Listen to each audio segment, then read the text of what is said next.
এসআরে ভূমিকম্প ধরে গেছে। তৃণমূল কংগ্রেসের সরকারের ভূমিকম্প হয়ে গেছে এবং ওরা বলেছিলেন আগুন লাগাবো, বাংলাতে আগুন ধরে যাবে।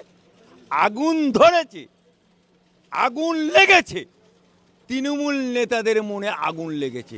এমন আগুন লেগে গেছে যে তৃণমূল সরকারে ভূমিকম্প হয়ে গেছে। সাথে সাথে প্রাকৃতিকভাবে ভূমিকম্পও শুরু হয়ে গেল। অর্থাৎ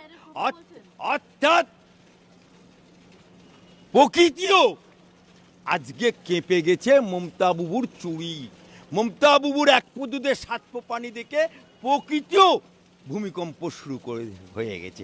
তাই আজকে কলকাতাতেও ভূমিকম্প শুরু হয়েছে।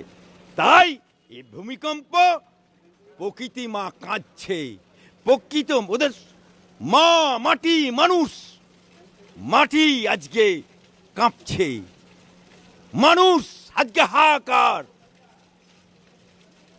মা আজকে লুণ্ঠিত, অভয়া লুণ্ঠিত, তামান্না খুন। তাই মা কাঁদছে। তাই আজকে যে ভূমিকম্প হচ্ছে এটা তৃণমূল সরকারের ভূমিকম্প, সাথে সাথে সিগন্যাল দিয়ে দিল প্রাকৃতিকভাবেও ভূমিকম্প। বাংলা হান্টের আরও খবর দেখতে নজর রাখুন। বাংলা খবর মানেই বাংলা হান্ট।